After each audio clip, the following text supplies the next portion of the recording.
Your Space Coast vacation is preparing for liftoff. Start counting down now. 10, 9, 8, 7. It's time for a beach vacay that feels like heaven. 6, 5, 4. Come explore Melbourne and the beaches. 3, 2, 1. It's time for some rocket-filled fun. Count down to your best beach vacation ever on Florida's Space Coast. Launch your planning now at visitspacecoast.com.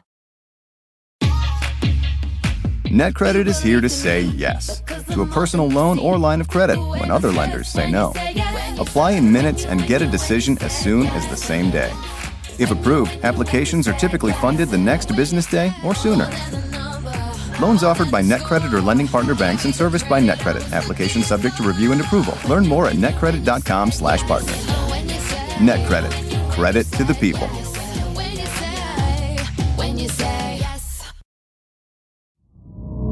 Content warning for discussions of child abuse, sexual abuse, and exploitation.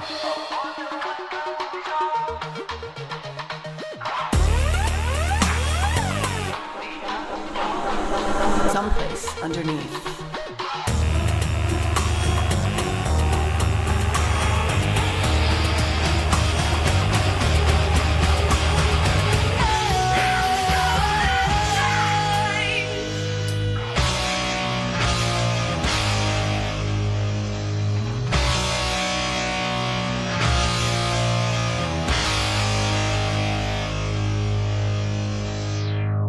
Are you just listening to doom metal? Yeah, I listen to like Korn and metal and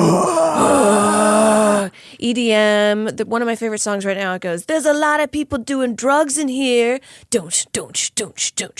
And I'm just like on the bus, like not doing drugs. It's 9 a.m. Are you sitting still? Yeah, sometimes. But that's why I take public transportation everywhere, is because I have to physically move my body or I will spiral out if I'm in a car. I know how much you dislike being in a car. Yeah. I know that. I just don't think I can sit still if that kind of music's playing. Like, I want to be like... Up and dancing? Yeah. Moving my body around. And I've heard... I've been on many buses. I don't know why I just said I've heard. They don't like when you're wiggling around on the bus. People find it not charming. Right. I mean, you could wiggle around and just like pretend you're going through psychosis. There was a lady doing that today. I guess you could get more space on the bus. She had 2 seats to herself. Yeah. Good for her. Good for her. Proud of her. Support women in male fields. Being a man spreader. Yeah. Yeah. Just being a person on a bus that you're like, oh my God. Women can do it too. That's right. Welcome to Someplace Underneath. I'm Nella. I'm Amber Nelson. The thing I don't miss about the New York City subways is because obviously they need to have hard seats because they can't be changing out soft seats all the time. But man, that just leaves a lot of space for people to leave weird liquids on them. And boy, were there ever a bunch of seats that would just be like sloshing around with like brown water. And you're like, wonder if that's poop or chocolate milk. You should never taste know. it and see. You got to lick it. That's the only way you know. You ever sat down on one of those and you're like, my butt's wet. I'm sure that I have. I'm sure. I feel like all of us have had if you ride the train long enough, you have a list you check off. Yeah. I don't know if I've ever met somebody who hasn't seen a man masturbating. I have. I have too. Have you, Adam? I've never seen a man masturbating. Wow. Shocking. Congratulations. You were in New York for a long time. Yeah, I saw a guy take a poop, but that was about as bad as it got. I was very lucky. Okay. Wow. All right. Well, some out the butt, not out the front. I guess we each have our own little adventures. Knit that on a pillow. Some out the butt, not out the front. I have seen a man pooping, but not in New York. We saw him in San Diego a couple years ago, and I've also seen one in Rome, Italy. Ooh, did you make a wish? You make a wish when the turd hits the ground. I didn't know. Oh, my life would have been so much better. No, I don't want my life to be different. No, your life is great. We're doing great. Yeah. You all right? Yeah. Yeah. I slept a little bit. I slept a lot last night. This topic really gets to me.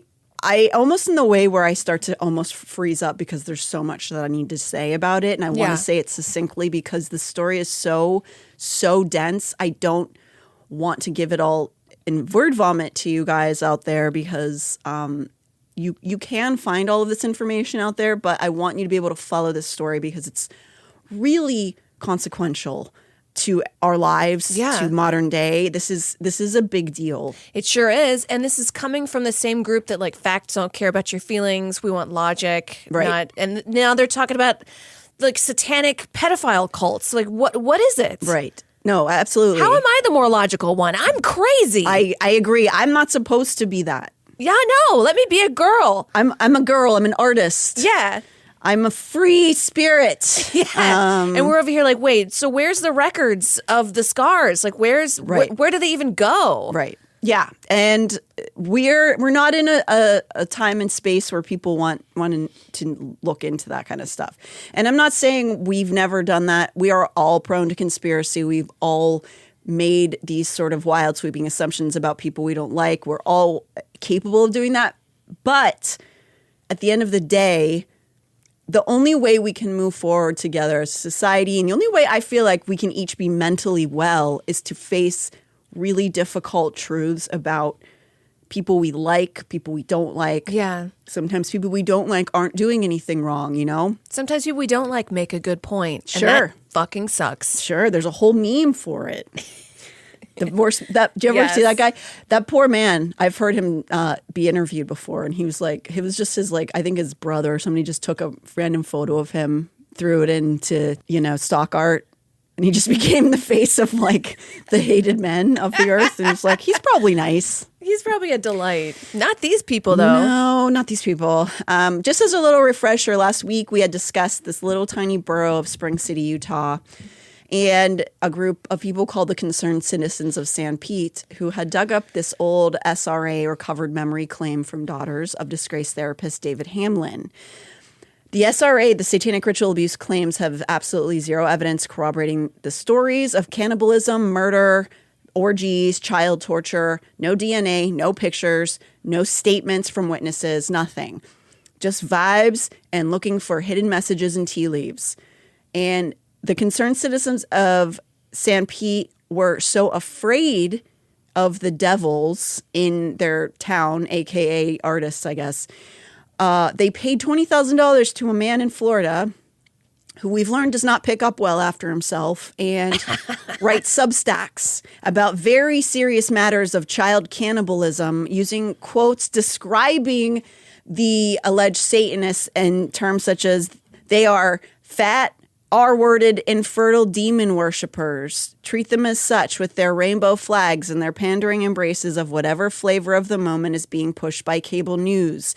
They deserve your ridicule, and they deserve to be excluded and even bullied because they are weird and inappropriate. Oh, so this is just him othering people and then saying like it's okay to kill them because they're not even really people. This is the basis of a genocide.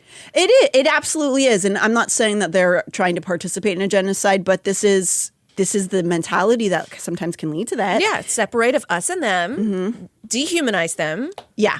And also, it's just really wild to think that these LDS members, these faithful Mormon saints, paid $20,000 to a man who writes things like that on the internet. That's on his Substack. And he's talking about the Benians and their friends and cohorts and colleagues who live in this town who, by all accounts, except for the recovered memory therapy claim, are just minding their own business. Yeah, you just had a pride flag up in front of their business, and now they're like, they're a satanic pedophile cult. Yeah, and it's funny that he called them weird and inappropriate when the sentence above, he called them fat and the R slur.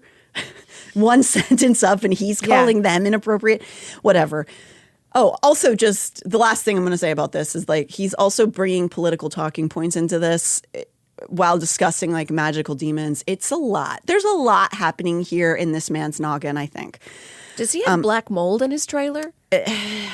Perhaps, maybe. Could be not helping the situation. So this is all very frustrating, obviously, to say the least. But on the surface, it's a very small town issue, right? Right? Well, here we have to invoke again our boy Ken Krogh, or at least he will come into this story shortly. Because what we're moving on to next involves Ken Krogh and some other people you may have heard already. And to me, this might be the toughest part of the series. I feel like I've said this before, but really this season, this part of it means the most to me. And even sorting through these files every day, my blood pressure just spikes up. Like I can feel my body reacting to it, because I don't know if there's much darker than propping yourself up on the suffering of impoverished children while not only not helping them, but actively making their lives substantially worse and convincing millions of people in the process that you're a messianic figure.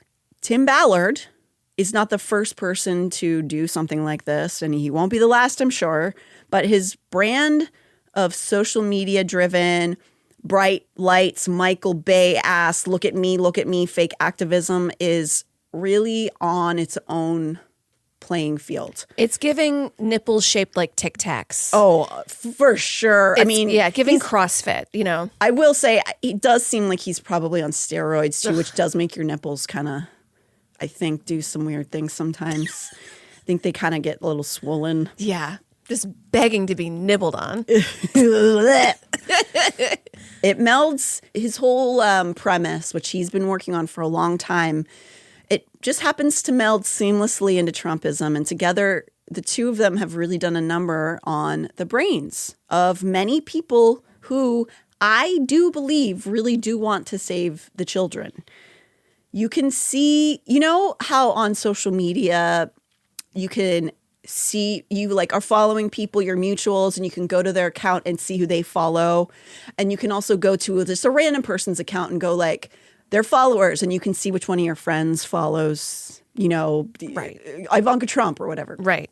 So I looked at Tim's social media presence, and there's only a couple people I know who are following him, and it's pretty much only stunt people, which it makes complete sense to me. Because they're the hero stunt person, so that like that's how they get him. It does, and I could do an entire series on that alone, but I'm not going to. But it makes full sense in that it really embodies what Tim Ballard is about beyond, and you're completely correct, beyond the action hero kind of mentality behind all of it.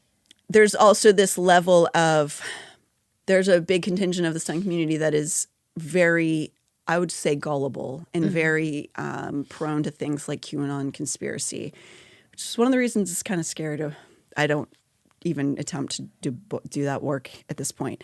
But I do think, including some of those people I just mentioned, I know who follow him, primarily the women, I do think that they care deeply about children and want to save the kids. I do think that that's true.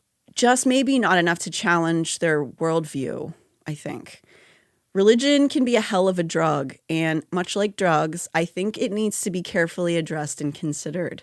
Drugs can save your life. They can change your existence for the better, but there are reasons why prescriptions come in doses that are studied and crafted over generations of people, because for every science advancement, we all know there's a company that's trying to make money behind that. For every modern marvel of science, there's a Martin Shkreli or a Sackler brother. And that's really true in the way of spiritualism. And, you know, with drugs, some people take Adderall because it really helps their brain. It makes their brain work better. Or some people were taking it because they were zooted out of their mind and allowed me to like kind of compartmentalize, and I would have these horrible highs and lows and crash outs and stuff. Well, you were doing dancing and a full-time job and like lived in a studio with a bunch of other dancers, right? That I actually didn't get into that stuff until my late 20s, which is way after most of my friends did. I was producing and stuff at that point, but I was going through a lot of really bad stuff. And it was a salve in a way that wasn't meant for me, but actually does work for other people. Yeah. You know? So religion can be drugs, you know? You can take religion or drugs and it can bring you together with people or broken people, or it can isolate you. But people like Tim Ballard may have some good intentions somewhere, but his real goal, point blank, is money, fame, and power at any cost. Not very Jesus-like of him. You wouldn't know that by a lot of the churches that you see. So using superficial platitudes, sort of religious fervor, almost like a drug, you could say, riles people up to defend him. It's Red Hat 101, honestly. So what am I talking about? In the summer of 2023, when everyone was in full swing COVID madness, the dark night of the soul, I would say at that point. And people were looking for signs everywhere. We were all just coming out of like a really horrible period of time. And a lot of people were looking for answers. The perfect film premieres. It was called Sound of Freedom. Not The Sound of Freedom, which I'm going to forget. There's no "the" at the front, but I'm going to try to not say it. People were like, they cut off the air conditioning because they don't want us to see the movie. And I was like, I think you just have a small town movie theater. Like, I think it's fine. There's no huge conspiracy here. I do think that lockdown, I would say a brighter side of this is lockdown was released because too many people were going QAnon. The government was like, whoa, what's going on? Well, it just sucks because you have to choose between people going insane or people dying, choking on their own lungs. It's great. But people, what's our deal, huh? God, what a horrible time that was. It's horrible. We don't like to talk about it, but that really sucked. And yet, one of the easiest pandemics that's ever happened in the human history of existence. And like, think about that. That's crazy. That it was technically mild compared to most other pandemics in history. Oh, like the AIDS crisis? Horrible. Or just even like the 1918 or Black Plague, all those things that, I mean, people were like, half of the fucking planet died. And it still was awful for us. Like, I'm not even downplaying. That was terrible. It's like no wonder that people, find things like churches and stuff like that maybe aren't healthy for them because they're looking for community answers, something that doesn't feel like we're completely out of control. Yeah. Because that's really what pandemics, I think, show more than anything is like, we're not really at the wheel here. Like, nature can just come in at any point and just be like, nah. Get out of here. Get out of here. And obviously there's human interference and all that stuff, but we realize the grown-ups really can't stop stuff sometimes. Oh, we're the grown-ups. Fuck. Oh, no. Uh-oh. How did that happen? So Sound of Freedom is coming out like the true sound of freedom ringing. It premieres July 4th, 2023. Because if there's anything that America hates, it's subtlety and nuance. It followed a similar formula to summer blockbusters. It's like a lot of bluster. There's expansive landscapes and loud noises. Independence Day was my favorite summer blockbuster. Glistening men walking in slow motion, explosions. Yeah. But this movie, Sound of Freedom, would be far from the status quo summer release. Since we're so far into the world of COVID restrictions, red hats, and TikTok, we're having all kinds of weird side quests going on with every piece of anything that's going on in the world at this point. I really do feel like we've incepted ourselves like 15 times. Everything has like 10 meanings behind it, right? Yeah. So almost immediately, there became a trend of pairing the screenings of Sound of Freedom with this massive conspiracy. Like you were just talking about. Suddenly, social media accounts were flooded with accusations that movie theaters don't want you to see this movie. It's actually brilliant marketing. Yeah, that's the Streisand effect. Totally. Don't look at her house. We're all going to go look at her house now. Yeah.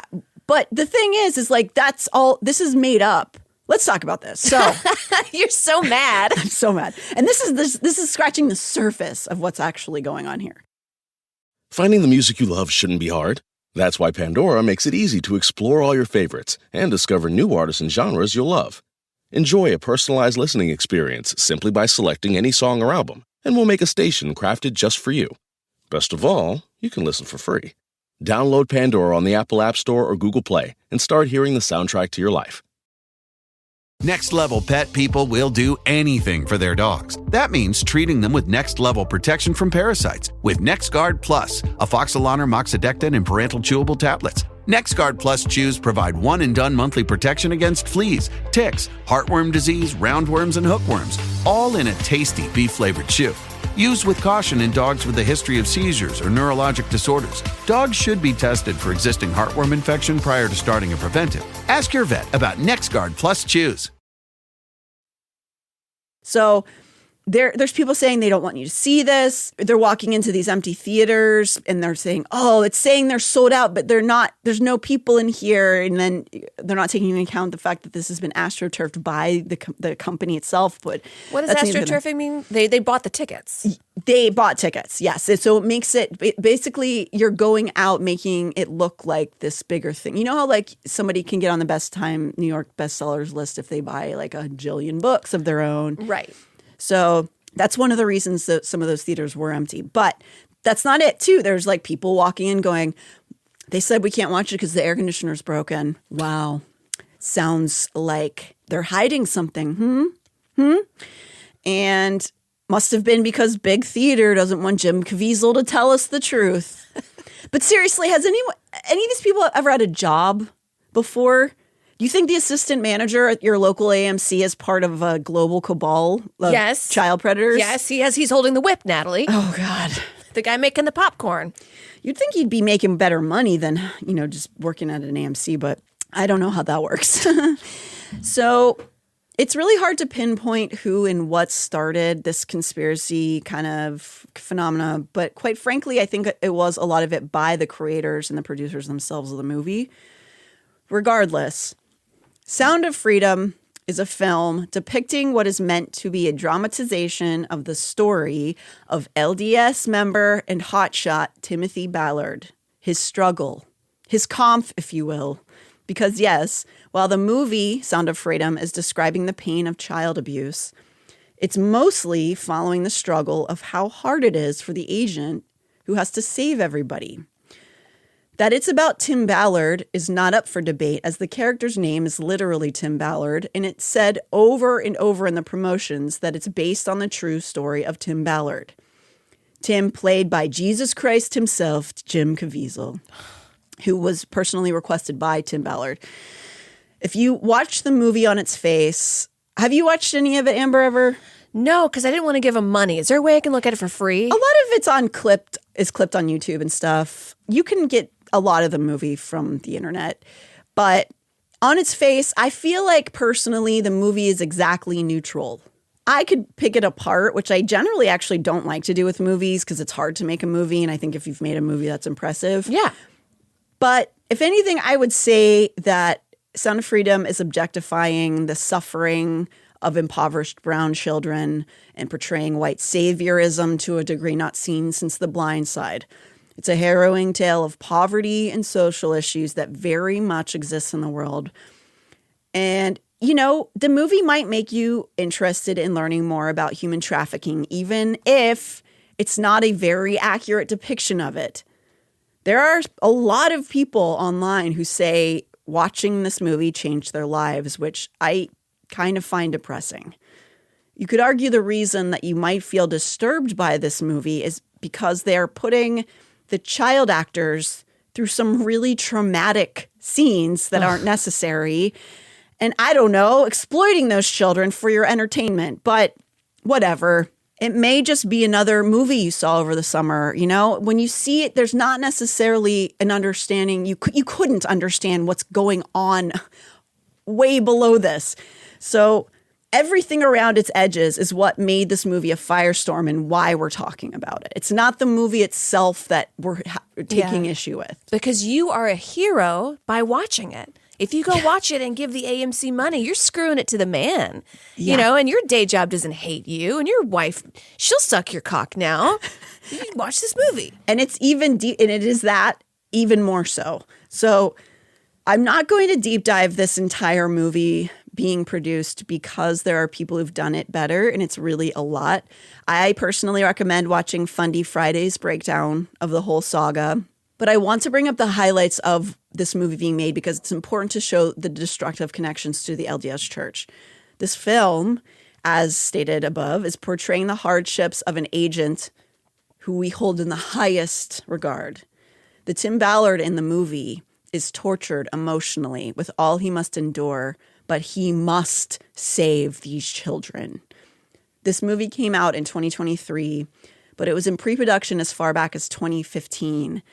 Tim personally, like I said, asked Caviezel to come on to portray him, and I'm certain it has nothing to do with Jim playing Christ, something Christ complex. So I had to look him up. Jim Caviezel. Yeah. What else has he been in?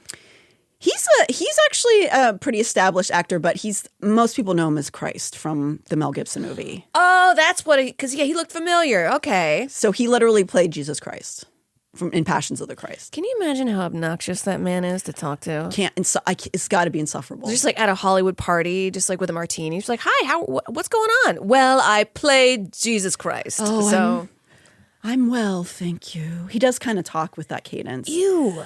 Yes, he is also very deeply embedded inside of QAnon stuff. He says a lot of really insane bullshit. Really? And people listen to him. I thought you better say gay. He's also very deeply gay. That's obviously a huge possibility, but we have no idea. What I do know is that he spreads baseless conspiracies like it's his job. So he does that all the time. Great. What Jim Caviezel's portrayal was representing was meant to be Tim as he does the Lord's work with the government and then goes rogue Rambo style because the government just won't let him save the children enough.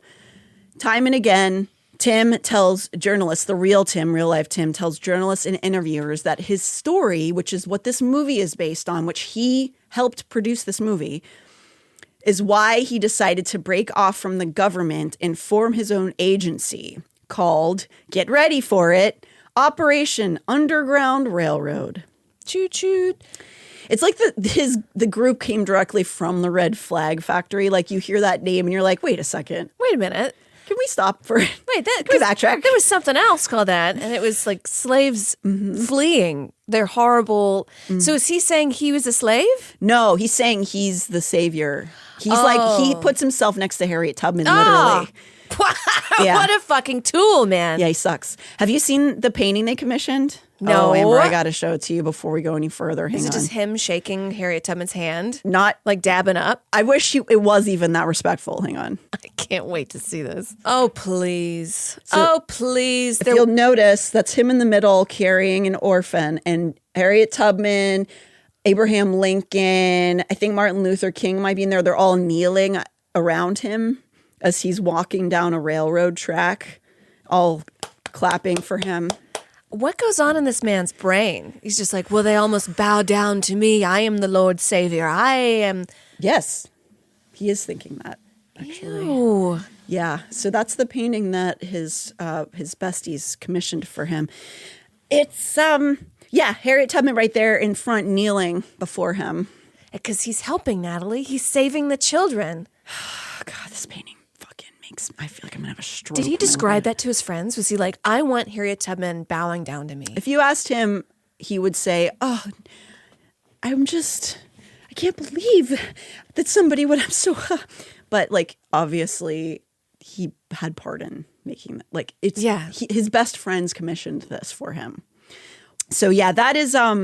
This seems like the kind of guy you would go on a date from Hinge and he won't ask you a single question about yourself. And he'd be like, I had a great time on this date. And you're like, you feel drained? Yeah, I mean, I wish it was just that, Amber. I wish that was the worst that he just sucked really hard. No, it gets worse. It's so bad, Amber. It's so bad. Okay, so the story that Tim tells is his origin story for why he started Operation Underground Railroad is the story that is being portrayed in the movie Sound of Freedom. And yes, they are likening themselves to that Underground Railroad, where slaves helped rescue themselves from, and, there were also allies, but people who like risked their whole livelihoods, their lives against a hostile government to get themselves freed.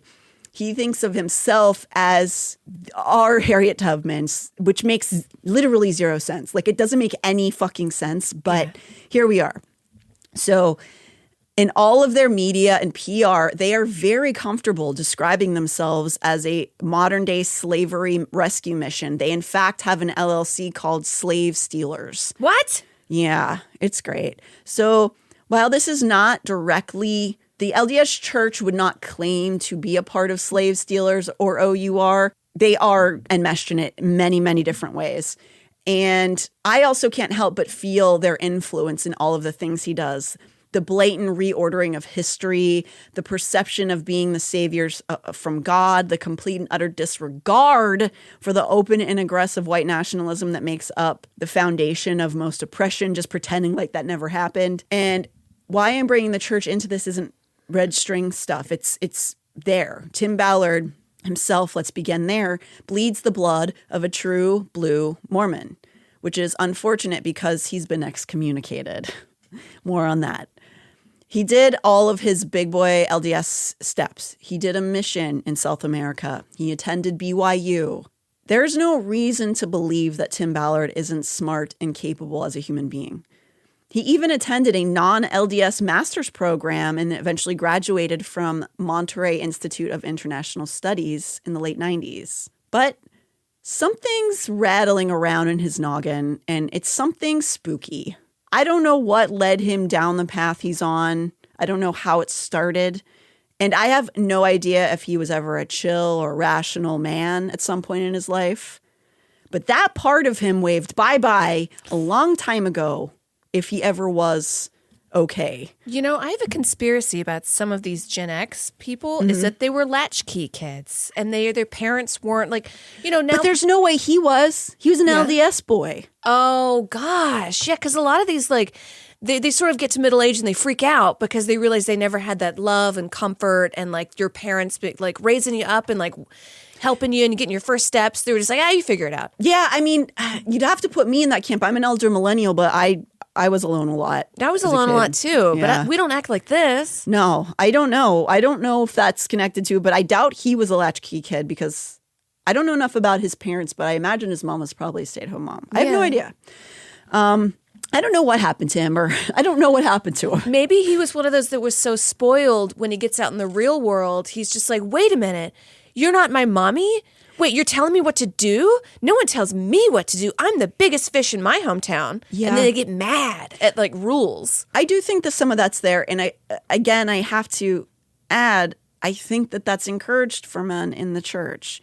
Chad Daybell has a lot of those vibes too. I'm not saying he's the same as Chad Daybell, but a lot of these guys, the Tom Harrisons, Ken Krogs, they are told from so young that they are so special and so important that they can't wrap their mind around real things. Other people, laws. That's why they want to overthrow the government, because the government is like the big daddy being like, no, you can't just do that. That's against the law. You will now go to jail. And they continue that dance from the start of the church, which is kind of wanting to be the government, but also hating the government and like wanting to be a part of the machine and the man, but also like wanting to steal from them. It's ingrained in their entire DNA of that church. But anywho, I'm not here to nitpick Tim Ballard, if that's what you want to call it. I mean, it's fun. Don't get me wrong. As much as I'm repelled by this man with every fiber of my being, calling your organization Operation Underground Railroad nitpicking, the only way you can is because of how bad and dark it actually gets. I'm also probably just going to refer to it as OUR from this point, just so we all understand that. Yeah. In many ways, OUR exists only on a plane of a fantasy realm. In some ways, it's not much more than an extravagant, extended D&D campaign. And yet, the destruction it's caused has been widespread and continues to bleed out in so many ways. It represents some of the worst of humanity. Tim Ballard was raised in a faithful LDS family, though maybe, his childhood was spent in California. So he was deep in the church, but did not grow up in Utah. But maybe his California upbringing is what drew him to that idea of on-screen glory and fame. Who knows? He follows his route. Like I said, he went on his mission. He went to BYU. He ended up kind of being ingrained into the Utah culture. What happens after this is sort of hard to dissect because much like so many of the people we've covered this season, delusions of grandeur take hold and the lines between reality and fantasy blur pretty severely. According to Tim's personal origin story, he served in the CIA, amongst other things, where he was sent out on terrible missions that traumatized him. We cannot find true evidence that he did anything for the CIA. We do have evidence that he did work with Homeland Security and ICE for a decade a little bit more than a decade. In his origin story, he worked from September 2002 to 2013 with ICE and Homeland Security. And according to him, what happened in his time there inspired him to begin OUR in 2013. This may be true, it may be partially true, but it's probably not fully true. Most of his stories that he connects to the beginning of OUR have been disproven quite heavily and shown to be fabricated. And he refuses to show his records from his time working with ICE. I personally have a hard time believing a single thing that comes out of his mouth with how freely he lies. But, you know, I'm sure some of the stuff with Homeland Security is true. We can see certain documents that can verify that he did work in some capacity for ICE in the 2000s as a young man. But even here, he changes stories to fit his hero complex that did not occur at all. And it's more insidious than that too, because it promotes really harmful ideas, the made-up story that he gives. We'll get into that.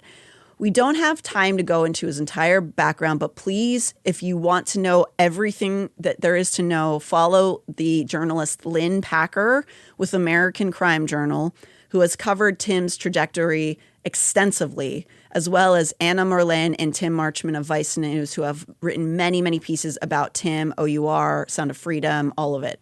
There hasn't been a Vice update in about half a year, but it's not because this story is over. We're actually probably not even hitting the middle of it yet, because just about a month ago from this recording, a whole new slew of lawsuits have occurred. And I said new because there are already dozens and dozens of lawsuits pending for Timothy. And they run the gamut of accusations. We're talking sex crimes, financial crimes, fraud. I mean, this Against is him? Against him. Oh, he's just a bad man out there. It would seem so, yeah. Pandora makes it easy for you to find your favorite music.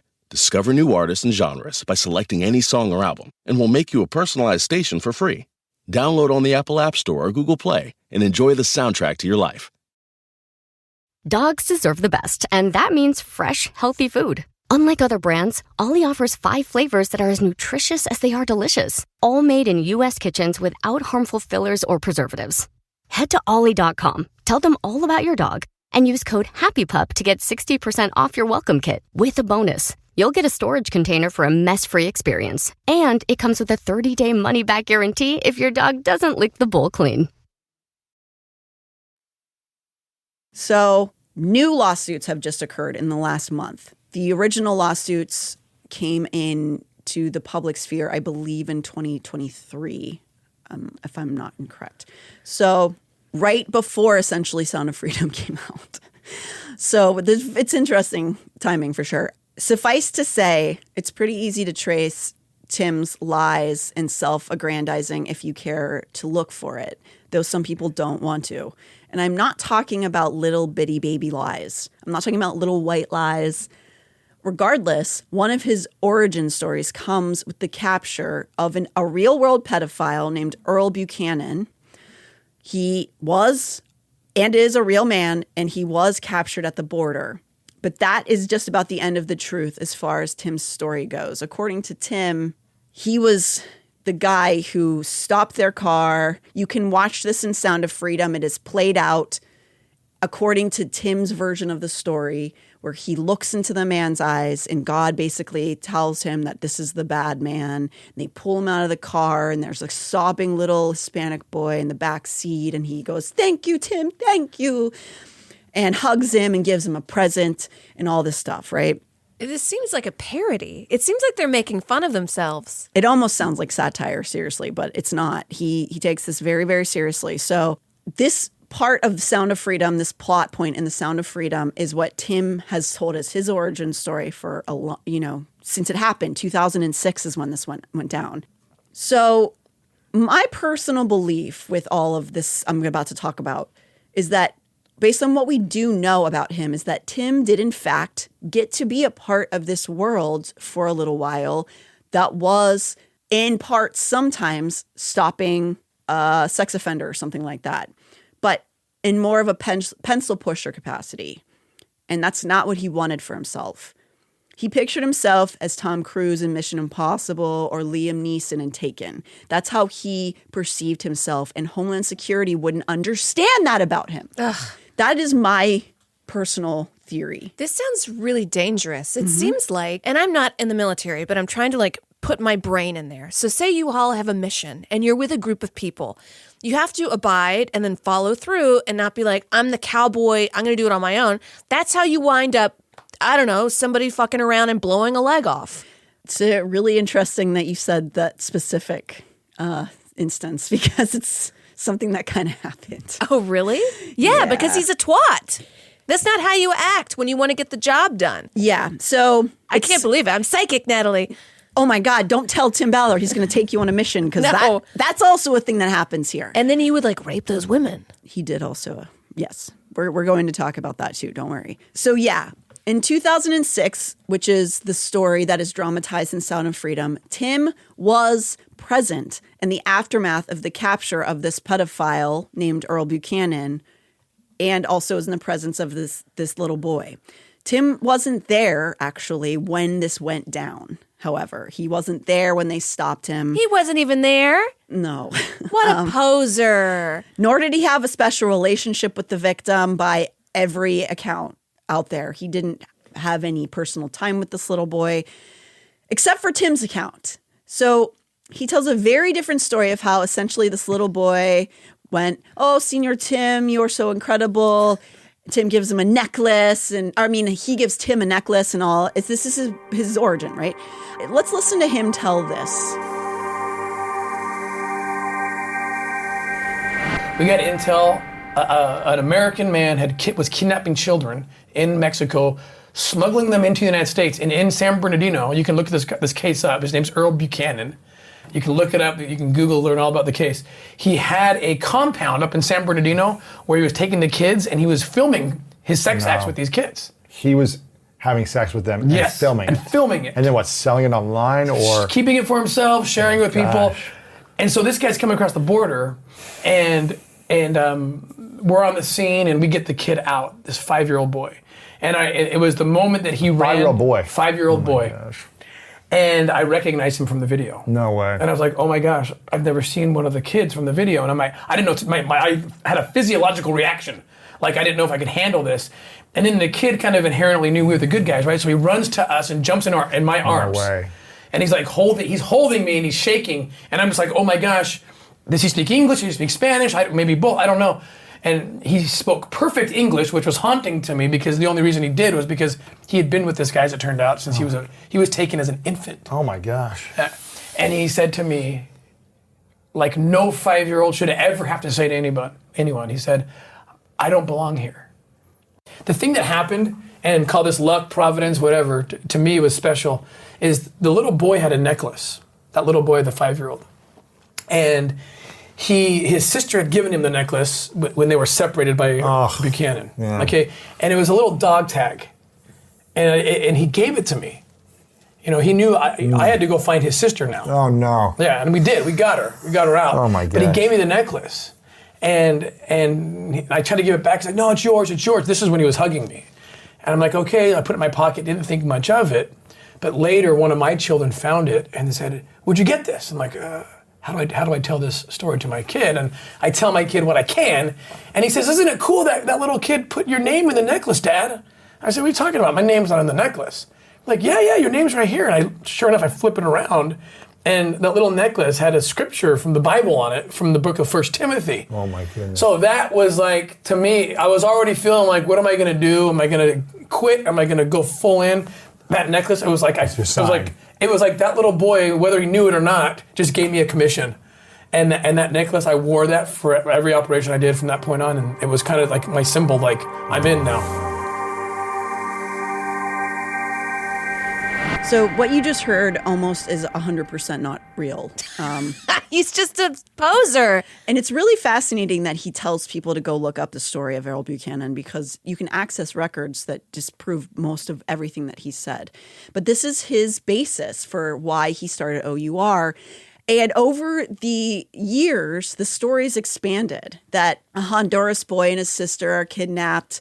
The boy is smuggled into the U.S. across the Mexican border and forced into sex slavery by Earl Buchanan. His sister is sold to a pedophile Colombian drug lord who keeps her as his personal sex slave. Ballard rescues the boy in the U.S. from Buchanan's clutches. Because the government Ballard works for will not act, he mortgages his house and sets out to rescue the boy's sister. Almost none of that is real. So this guy's really scary. Like, I thought of it as a joke at first, but he just keeps going. Like, he just lives in his own brain. And if you'll hear what I just said, which was something that I pulled from the journalist Lynn Packer, who's covering this, those talking points all sort of allude to that these foreigners, we need to keep them out of our country, right? What he doesn't say, which is the truth, is that Earl Buchanan, he's a white guy. He lives about an hour from where we are recording. He lives in Southern California. The little boy who was saved from this man was groomed by him. He was the landlord. The man was the landlord of this little boy and his grandmother. The little boy is a U.S. citizen. Earl's a U.S. man. He took him. He was caught at the border because he would take this little boy all over the place. He had groomed him for years. It wasn't a human trafficking in the sense that he wasn't kidnapped and all of this stuff where he's saying like he was kidnapped as a baby and taken across to these. No, he's from they were from California. It's just a guy who was leasing his house out and he groomed the little boy in the house. And the reason he was caught at the border is because as he was transporting him around and he was abusing this boy severely. This man is a pedophile. He was already on the radar of the United States police force who had already kind of flubbed it. This guy had been molesting children for years. And he happened to be caught at the border that day because he forgot the little boy's ID. And so, of course, they're going to pull him over and check out. And they realize in all of this that they find all this horrible stuff that he has of this little boy. He had literally has tapes in the car with him. This boy is saved, which is unbelievably wonderful. We're so happy that this man was caught. Every other part of the backstory, including the sister, about him having to go find the sister, none of that is real. He had a sister, but she was just at home in California. She wasn't trafficked. She wasn't a part of this. He didn't have to leave the government because the government wouldn't allow him to save the sister. But he tells this all as though it happened, and it didn't. So, oh my God. And people believe it. And you could say over and over and over again, like, this did not happen. Here's the evidence. No. You can go online and have people present like 2 hour, 3 hour, basically presentations of here's this is why this isn't real. And you'll go in the comments section and there'll be people like, well, show me where's the evidence. And you're like, this is the evidence. This is the evidence. They just don't want to listen. They don't want to listen. So I'm looking at the comments. Love these. Keep them coming. These are classics. I anticipate more. I mean, if you really want to get stressed out, you can go into the clips from Sound of Freedom, and we'll talk about that. Okay, so all of this origin story, almost none of it happened. I would say 5 to 10% of it happened. He was a part of a group of ICE agents who ended up being able to take this boy away from this pedophile, which is fantastic. It had nothing to do with Tim. He was called in the aftermath. He had to document. One thing he did have to do, which is horrible, is he had to watch the video of this little boy being assaulted. Horrible, traumatic, and awful. And that is something that is a really a part of this job that is so difficult. It's a noble profession. Having to like see Sam and look at that and to identify children, like I wouldn't wish anyone to have to do that. But you don't receive accolades and acclaim doing that kind of work. You have to be sort of secretive about it. It's not about you, right? And that's the big problem. That won't do for Tim. A California landlord named Earl Buchanan, who had groomed a child of one of his tenants and happened to be crossing the border with him, hence why ICE got involved in the first place. It turned into a story of how it's actually all about the border crisis, which he has worked with Trump on quite a bit. This had nothing to do with the border. They were both American citizens. They both lived in California. It has nothing to do with building a wall. It's ridiculous, honestly. But they are pushing this narrative that, like, the foreigners, the poor people in the other countries, they're the ones who are doing all this. And we also need to save those kids from those people. We're not going to let them in our country, but we will show up and Gosh, Do something. It's just tugging on people's heartstrings. It is. And like, what's that word where they're just like, get out? Like, xenophobic? I mean, it's definitely xenophobic. Yeah. For sure xenophobic. This is Tim's origin story for why he formed OUR. And this is what the movie Sound of Freedom is about, that they wouldn't allow him to go save this boy's sister. And so he has to go rogue, and he does this mission stake to Haiti and all this stuff. So if this was all chalked up to, well, yeah, he lies in his origin story, but he's doing good work, I would not be wasting our time here. If he sucks, but OUR is a net positive, then who really cares, right? Yeah. But that's not what's happening. And in fact, OUR's own origin story begins with a series of lies. What we do know from the start is that it's been deeply intertwined with the LDS Church. All players were from the church. They were advised by people high up in the church, and their fundraising, which sits in the tens and tens of millions, primarily comes from the members themselves. OUR was also boosted early on by Glenn Beck, a close friend of Tim's, who also converted to the LDS Church as an adult in 1999. I didn't know Glenn Beck was LDS. Mm-hmm. I thought he was Christian. Well, Whoa. they technically call themselves Christian, but Right. he was an adult convert in the 90s, in the late 90s. Whoa. So yeah, I'm sure a lot of you have heard of Glenn Beck. He's a right-wing sort of like pundit. He talks a lot. He says a lot of stuff. He and Tim were very close friends, and he was like really next to him a lot of the time as he was starting OUR. So, wow, they call themselves Christian, but if you look into it, they're not. I mean, they're just not. Sorry. I mean, for sure, it's definitely a weird sort of diluted thing. But I mean, what is Christian? Like, I don't even know what Christian means. Yeah, I mean, this is something like an argument that's like super niche and nerdy. Sure. But yeah, but they have definitely taken it to a place that's very unique to their own church. And it's very money focused.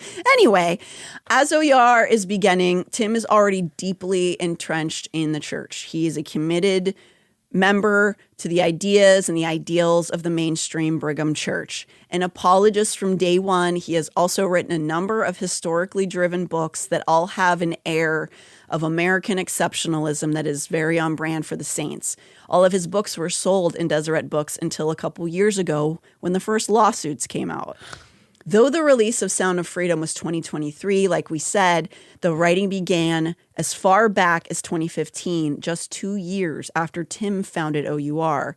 And that is because we now know a little bit more about his master plan, which he like literally calls a master plan.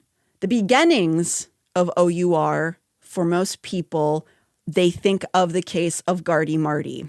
I know that might sound like an unusual name in the States, but that is a child's real name who is Haitian. So in Tim's mind, he had started OUR in his story and his hero's tale. He started OUR to go where the government ne'er dare to go. But from the start, this project was driven by pure ego. If he were honest with himself, he probably could have gotten involved with a reputable, already existing organization and lent his the things that he had done in IAC could have lent his expertise there. He could have learned more about the nuances of human trafficking, something that we've talked about at length on the show, which he seems to utterly ignore. Yeah, is he our generation's Princess Diana?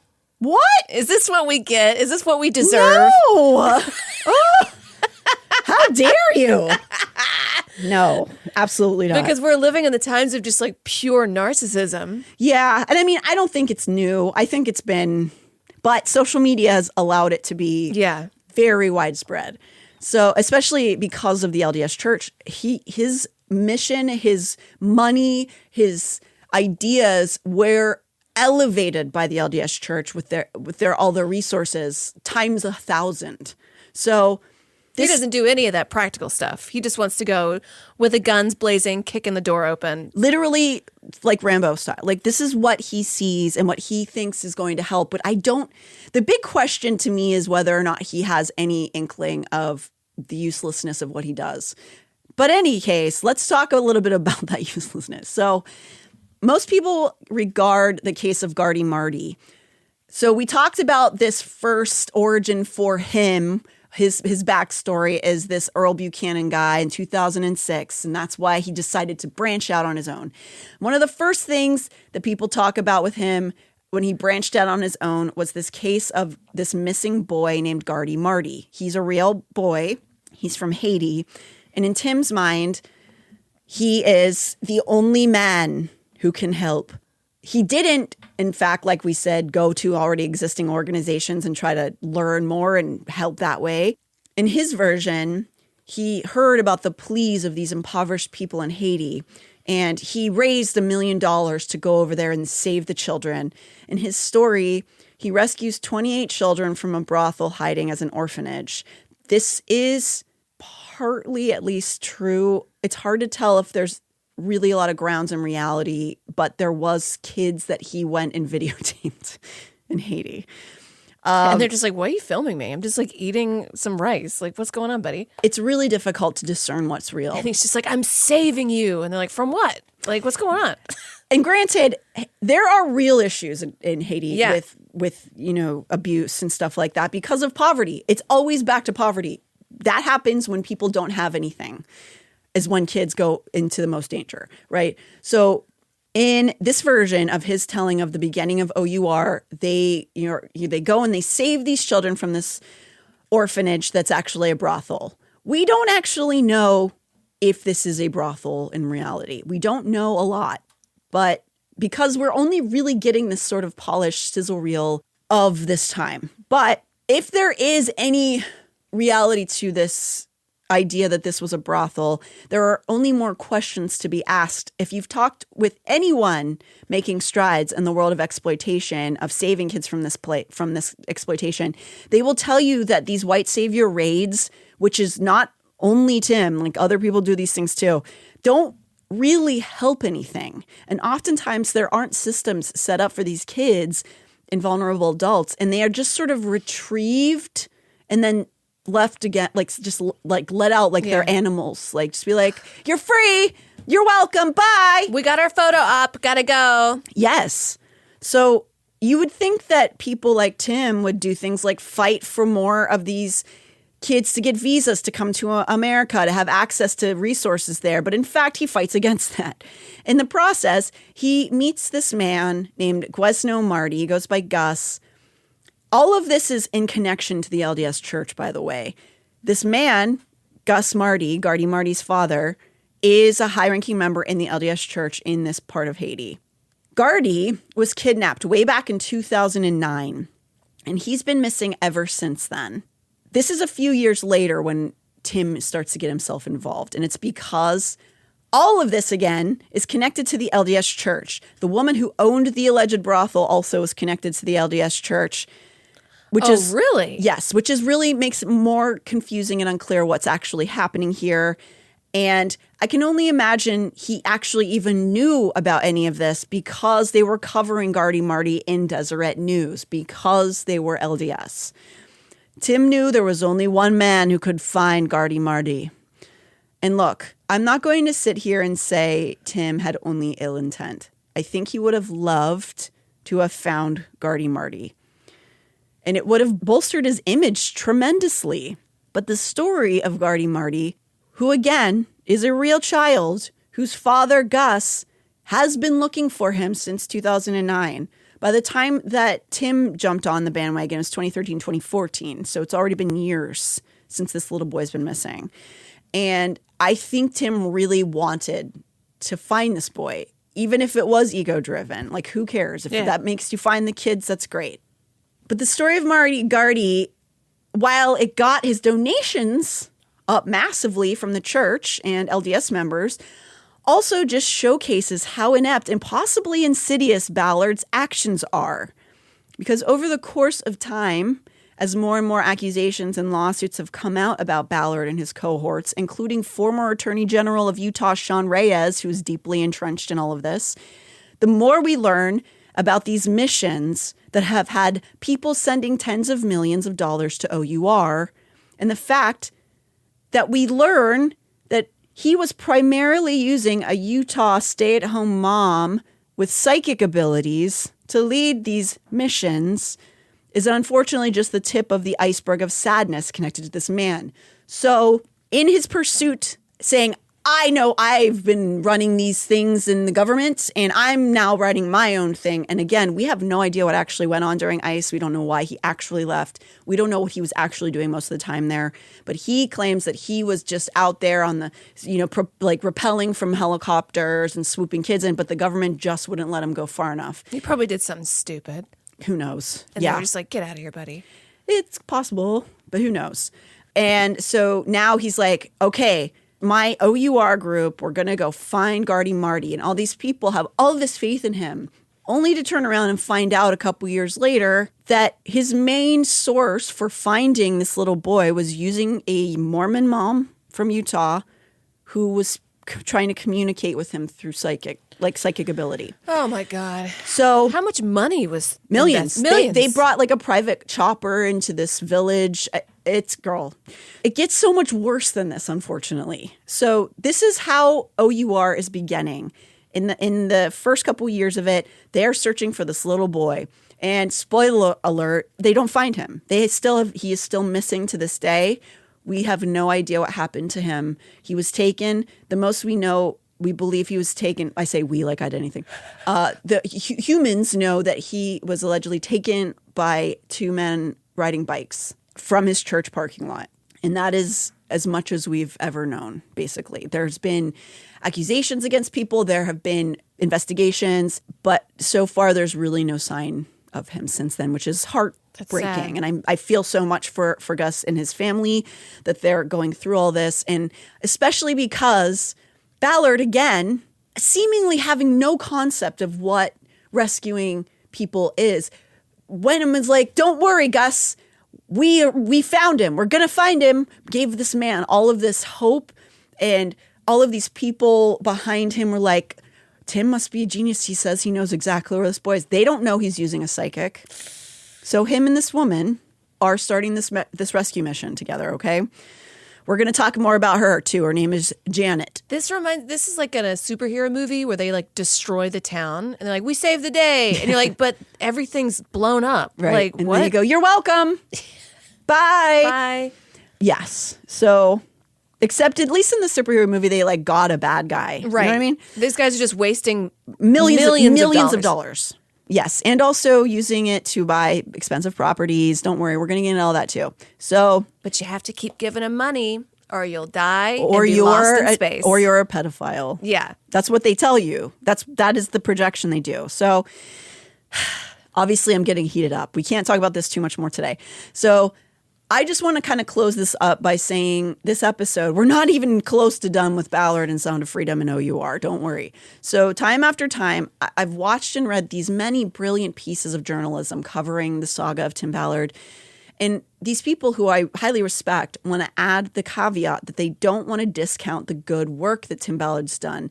And I think a lot of the time it's because they're trying to connect to the people who are ardent defenders of Tim, saying, hey, I know what he's saying to you, that we're all enemies and that we want children. We love human trafficking. Like we love it and we're evil and that's why we're coming after him. And like, I think that's great. And I get it because it's the nature of the manipulation that he's doing, that if you go against him and you go against OUR, you love the human trafficking. That's intense. That's an intense thing to like try to come to some, like kind of try to address somebody who's doing something really problematic. And they go, well, if you say something, you're a pedophile. And you're like, whoa, wait a second. Yeah, I'm just criticizing you. So you really just don't want people to criticize him. Exactly. Because he's an extreme, this is one of the most extreme narcissists I've ever seen. And I know that word gets thrown around, but I mean, look in this guy's eyes. I mean, he's at the very least narcissistic. He's got something going on in there for sure. But that's how a manipulative person is capable of achieving a lot, is by going like, they're trying to get me. I'm just trying to save the children and they want me to not save the children. He like literally says those words all the time, especially after the accusations started coming out. God, and for him, save the children means money laundering. Plus lots of other really bad sexual harassment. Like, worse than that. Worse. So I would also argue anyone out there, if anyone who says this, if you question me, you are a criminal, that's run-of-the-mill fascism. if you question me, you're a criminal. You should always welcome being questioned. Yeah. Always be questioned. Always question people. Question authority, always. ABQ, always be questioning. Always be questioning, exactly. So it's also the playbook of the LDS Church, amongst other institutions. Remember, if you question magic ritualistic sex abuse, you're demonic. If you say, that doesn't make a lot of sense, they say, that sounds like something a demon would say. So it's kind of the same playbook. But not many people who are his supporters are tuning into our show. And so my interest is reaching people who may not understand what's happening. And in that respect, I have a hard time giving Tim Ballard any accolades. Because while there is scant evidence that he's helped children with OUR in any meaningful way, there are mountains of evidence that he is a predator, a liar, and has acquired a vast fortune from his quote-unquote nonprofit endeavors. If there is evidence presented in any form that he has saved a person from danger and worked with people to get that person long-term care, I will thank him from the bottom of my heart. But there hasn't been near any of that. Just trust me, bro, over and over again. I can't tell you because it's going to, mess the mission up, except you're making an entire action movie about it, but you're like, we can't talk about if I tell you anything about our, what we do, it'll ruin the mission. So why are you asking about it? You're going to ruin the missions. Really? Is that what we're going with? God, this guy sucks. He sucks so bad. He sucks, and he thinks he's so good, but he's not. But in his brain, in his head, he's like, I'm the best. Oh, Amber. Oh, my God. Wait and see how much he thinks of himself. And it's been encouraged by high-up members in the church for him to think this way. I can't even express to you how bad this gets, guys. It's fucking crazy. I don't like this. I want to leave you with a message that plays at the end of screenings of Sound of Freedom. It's a call to action from Jim Caviezel. So as the movie's ending, it asks you to stay for the afterwards of the credits so that you can hear this message from Jim Caviezel. He comforts you, knowing you've been deeply traumatized by this story in this movie. But don't worry. He has a way you can help kids by buying more tickets to the movie. Fuck you, dude. You just want more money. That's it. And you're not helping the kids. So that's right. He puts up a QR code, not to donate to an organization, to feed rescued children, or help them go to school or fight for their visas, but to put more money in the movie producers' pockets in the guise of helping. So why don't we leave with this? An estimated 2 million children are trafficked every year, and we can help them. Sound of Freedom is based on a true story about real-life heroes saving kids from the dark world of child trafficking. We know this is heartbreaking and it hurts to look at, but the first step in helping these children is hearing their story. Not enough people know this problem exists, and even fewer people are willing to do anything about it. Our goal is to inspire 2 million people to attend the film's opening weekend, to represent the 2 million trafficked children around the world. To spread the word, Angel Studios set up a Pay It Forward program where you can pay for someone else's ticket who might not otherwise see it. If the ticket price is stopping you from attending, claim your free ticket at angel.com/freedom. Sound of Freedom opens the week of July 4th. Every parent, every adult, and every teenager in America should be there to see it. If millions of us come together today to see this film, we could propel the movement to help save millions of children around the world. And you can send the message that God's children are no longer for sale. Coming up next week, exaggerating one's credentials isn't uncommon in the entertainment industry. But where Ballard may have been at home in theater classes, his fantasy of celluloid glory instead leads to expensive, exploitative hero tourism, with a psychic and a sexual deviant at the helm.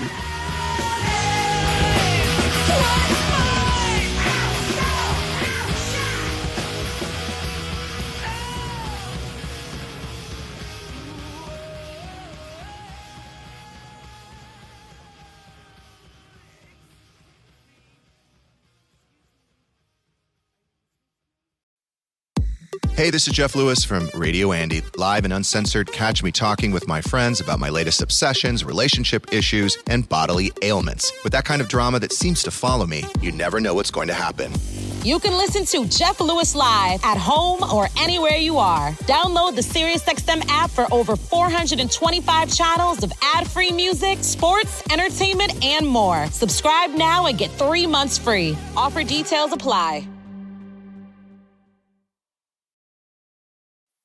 At Strayer University, we help students like you go from will I to why not. For over 130 years, we've been innovating higher education to make it more affordable, accessible, and attainable so you can reach your goals. Go from thinking, can I, to yes, I can, and keep striving. Visit strayer.edu to learn more. Strayer University is certified to operate in Virginia by Chev and has many campuses, including at 2121 15th Street North in Arlington, Virginia.